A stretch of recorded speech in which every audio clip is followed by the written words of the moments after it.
Thanks for tuning in to Stampscaping 101. This is another scene that I've used my nature set number 1 with. It's like that. And I had that out.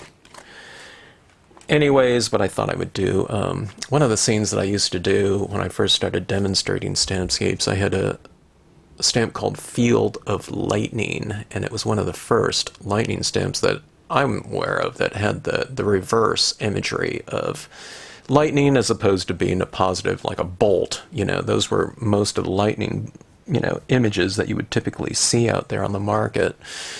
And I liked this aspect of utilizing that lightning with this lake right here, or this stream opening up into a lake in this case by putting these trees in the foreground right here. But anyways, these types of water images can really be used for a dramatic effect by bringing whatever's going on up in your sky reflected down here in the water, and lightning is a really bold kind of sky statement to do that with. And I went for kind of this, I don't know, I had kind of in mind this kind of a smoky, kind of a warm type of storm in mind. I didn't capture it really great here, but kind of that was the general idea. Kind of an earthy color scheme right here. And I don't know, just stamping out my sky figures in a brown. Typically, whatever color scheme I'm working with it in a scene, if there's a really strong, you know, specific color scheme, my idea with my sources of light, sky figures typically, is to stamp them in one of those colors that you're going to be using within that color scheme. So brownish tinge, you know, to the light, so I stamped out my images in a dark brown in this case. Okay, so if you watch this video, I hope you enjoy it. And as always, thanks for tuning into the channel. Okay, while I have this nature set number 1 out, I thought I would do a variation on the design I did yesterday, which is this one. Well, I guess it's not too much of a variation. It's going to be quite a different looking scene in the end result, hopefully. But let's do something where we do, this is a perfect design for reflections, and I thought I would do my kind of lightning over the lake type of scene, lightning over the stream, whatever, lightning over a body of water. Bodies of water are really fun to do reflections, so let's do something like this. I'll put it a little bit off center, like this, a little bit higher up here. I like to do that then just completely symmetrical. I mean, you could do that to make a, you know, a point on a kind of dramatic balance or symmetry, but I find that the you know, the rule of thirds is kind of more appealing to me. Okay, so we have our lightning, and with kind of sky figures that involve light sources, which lightning typically is, just as a sun or a moon or something like that would be, I want the area around it darker. Now, I want to go for one of those kind of lightning storms, or some of those stormy days where it's kind of a, I don't know how to describe it, there's this kind of this warm kind of light in the sky. Maybe it's time of day when you'd see some of those, you know, maybe if there's like a storm around kind of sunset or something like that, you know. I don't know, there's kind of a cool, kind of ominous look to it. And right now what I'm doing is I'm using antique linen. Okay, and fill in around it like so. Okay, this is glossy cardstock, but you can do this on matte too. You wouldn't use the same movement, you would use your movement accordingly. Okay, you can use makeup sponges or whatever. I use you know, a sponge applicator for this process for me, because it, you know, something absorbent can really hold quite a bit of ink, and I can just spread it out like so. Okay, that's my antique linen. I have a full saturation of it. Now let's go for something a little bit different here. Let's go, I thought I would use a pink in here, okay? Now, that antique linen is fairly light in value, so I can just go in straight with this pink and apply it down like this. Now, my surrounding area is going to get quite dark, so I'm not really worried about getting a real smooth application with this. I don't want it splotchy or anything like that, but I am going to be covering up quite a bit of this, so I just want to get a kind of a tinge of this color. And while it's going to be quite dark over the perimeter of this, I still want to get this kind of foundation layer going with this hue, okay? Anything like this, anything orange, you can use an orange or a, a walnut, that's one of those distress colors, something like that. You can just kind of build through your values, okay? That's that, and as a matter of fact, why don't let's see if I can find some other types. Of course, it's at the bottom of my stack here. Here's that walnut stain. It's kind of a warmer tinge of a version of antique linen, right? Okay. Get some of that. Like I said, it doesn't have to be perfectly and smoothly applied or anything like that. I still have a lot of colors to come, but I'm building through this value range from light to dark. Okay.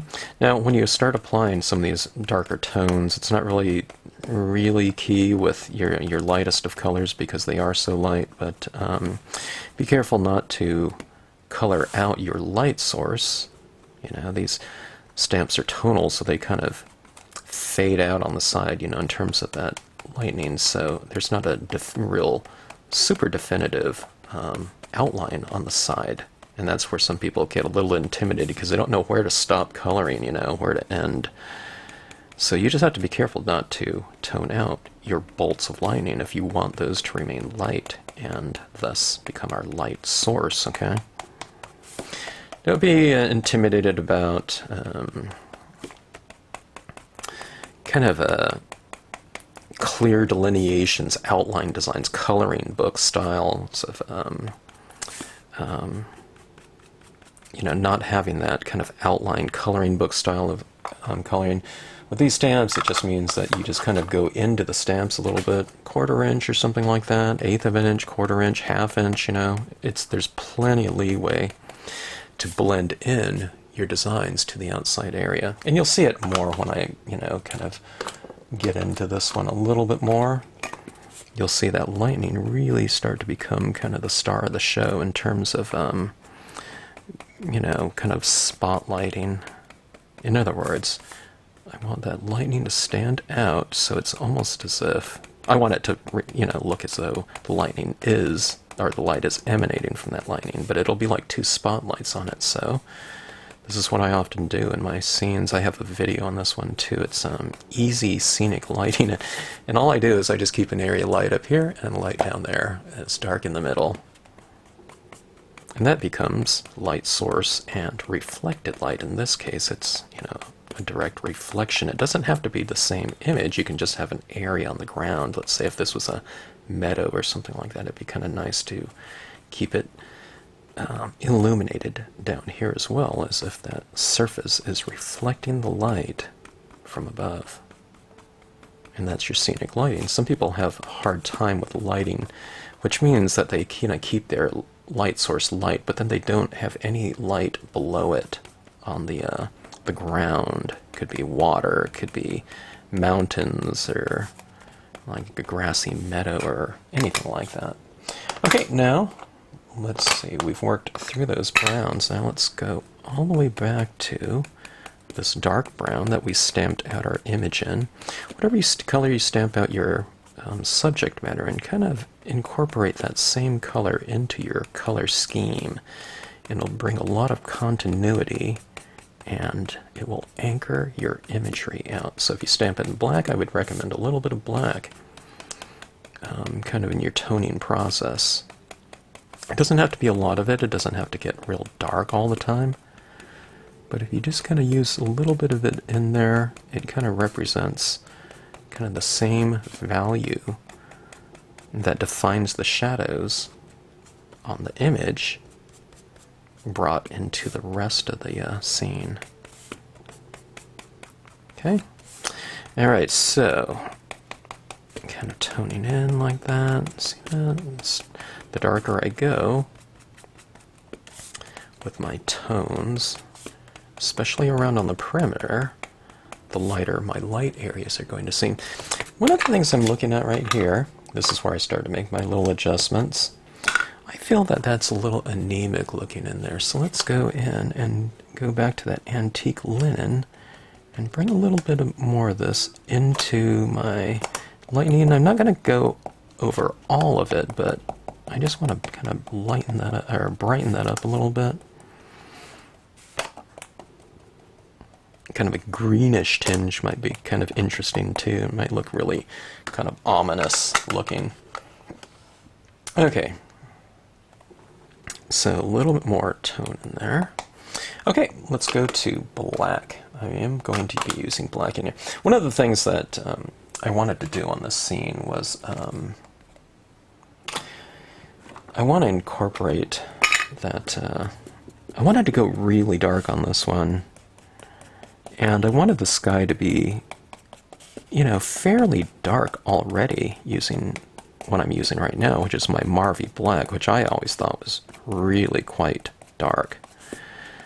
But just from using that VersaFine Black and doing a test with that, I just realized just really how relatively light my Marvy Black is. Okay, now this Marvy Black looks really light because the page is getting fairly saturated. I can get, you know, quite dark with this black, you know, if I really build it up. But what I thought was 100% black is probably more like a 95 at its strongest, whereas the VersaFine to me looks as close to 100% black as you can, you know, as I've seen, at least in terms of inks. That's one thing about inks. When I look at pieces that some people have done, and if they're using kind of a really anemic black, it may look good on a white piece of paper, but sometimes when you stamp it over the tops of a lot of other colors, you're kind of stamping this wet into wet property, okay? And when you're doing that, sometimes the ink doesn't transfer over completely, right? So like right here, see how I'm kind of applying that down there, but see how it's kind of, you can see where I put that tap there, it's almost like removing, see I can remove some of that ink right there. That's what's happening a lot of times. So you kind of have to build it up in terms of these little beads. Sometimes the makeup sponges look really good too, because it's not absorbent. So you can use that characteristic for your benefit. So here's a makeup sponge like this, and with the darkest tone, see something like that. I can go like that. And sometimes it builds up a little bit more because this is a brush, okay? So I like to use that characteristic, the characteristic of kind of a non-absorbent applicator, in areas where that mark would be beneficial, okay? Now, if I try to do this whole scene with this brush, my arm, I find, gets really tired because I have to do so much more application because this isn't quite an absorbent thing. But when I'm talking about a perimeter application of this, these things work fantastic. Or if you have some very detailed areas and you have the kind of the smaller versions of this brush, that works really excellent for that. But look at this. I like this texturing that I'm getting in here. It has a feel of kind of like a certain types of paintings or something like that. Oil paintings, you know, like that. See that texture in there? It's not perfectly smooth, but I kind of like that. And I think that that country stream image, I don't have names for all those. I just said that all those images come out of set number major set number 1, but I remember at a Stamp of the Hand we called it Country Stream. There was Country Stream, Country Road. I think the pine trees were just pine trees, not country pine or something like that, but I think I named them that because over at Stamp the Hand, it kept all the certain stamps together in terms of the same category when we were shelving them, you know, just for ease of organization. So I started putting those names in front of something instead of behind. Stream, you know, something, or I don't know, just various names. And I'm just thinking out loud. It's like train of thought doing these videos sometimes. Okay, but anyways, see how that's kind of building up there? Let's try the...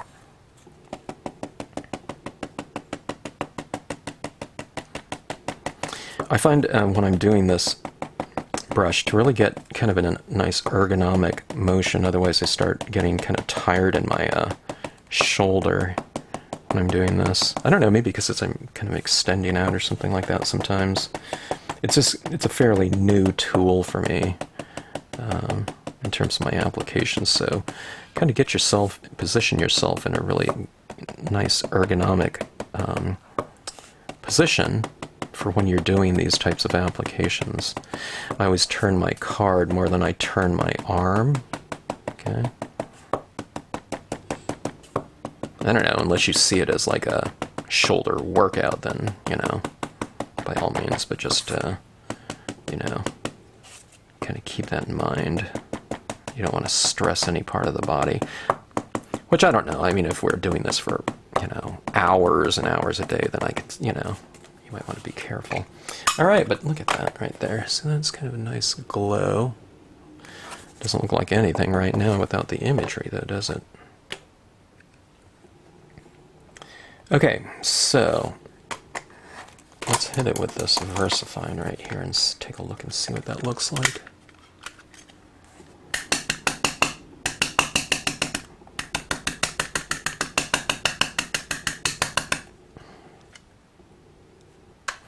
Let's go for something fairly dark. I could use a Marvy Black, I think, too, but let's just go as bold as possible. I'm just kind of hitting this roughly in the center of the card. Roughly in between those bolts of lightning.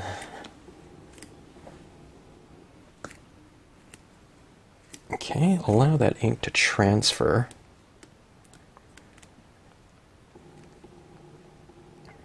Somewhat. It is kind of a wet surface that we're working on here, so kind of follow suit, keep that in mind. Okay, and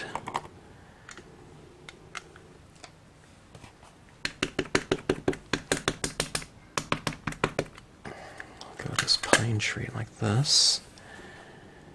Go on the side of it. We'll have it kind of coming up from the below the seam, like so. Okay.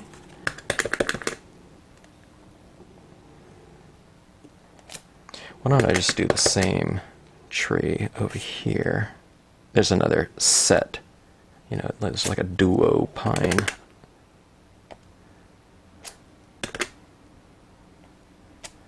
Okay.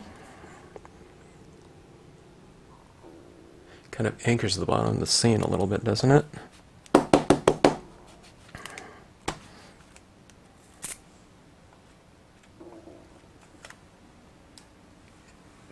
It's tempting to put something out on that water in terms of a kind of a focal point, but I'm not going to do that because it would be very dangerous for someone to be out there during such a storm.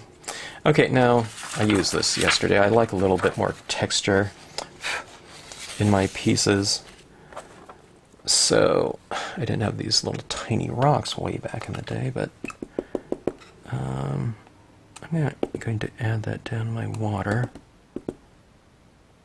I'm kind of tapping it off here because those trees are really wet, so when I tap this over the top of the tree, it's picking up some of that black into here, and so when I go for these other impressions of it, I don't want to get that into those impressions. Okay, so a little bit of a texture, maybe under the water, or it's just something like that. Okay, now fine-tuning. I think I could use a little bit more tone on my perimeter right here. It's those images are very, very dark. So if I just kind of tweak this a little bit and add a little bit more top left and right corner, I think it'll kind of balance out that heavy imagery on the bottom. It's kind of an aged look, though, isn't it? Kind of having that brown-ish tone in there. Let's kind of not brighten, but I don't know, kind of add a little bit of life in here. See this top surface right down here? These areas where they're lighter, I've made them lighter in the design, but now we have this lighting in here that's been defined.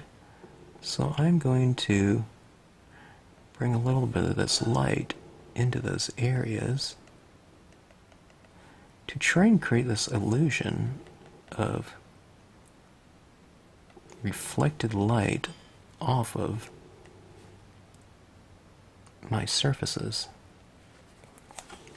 I won't put too much. Look at that, though. See that? See that how it kind of illuminates that little area down there? So top surfaces, if I had some rocks over here on, a little bit on the top surfaces of those rocks, would be kind of nice. And here's these trees, okay? So on the sides of the trees that are facing that lightning, if I want to, I could put a few of these little dots here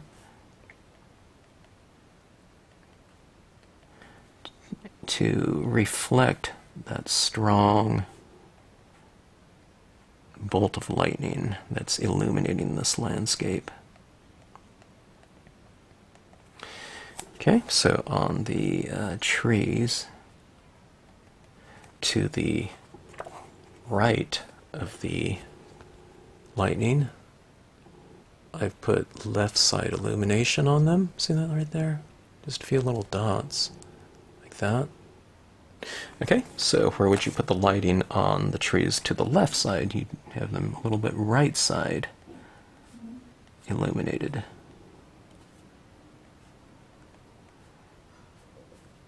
I mean, it doesn't mean you don't just absolutely stick to that pattern, but just in general, it'd be good having it kind of reflected off some of this water down here. I have these little ripples down here. I have the shadow part of the ripple, but kind of, next to every kind of shaded area. That means you have that, this kind of illumination happening on the other side of it. So, in these ripples, I'm just going in and adding a little bit of a highlight to it. So here we go. See that right there? It's kind of this little magical lighting. It looks kind of crazy when you look at it real close like that, but eyes, viewing from, standard viewing distance, that's what you'd see. It makes those trees seem a little bit more dimensional. See those little ripples down here? That's what they call specular light that's brighter than white. Okay, so that is our scene.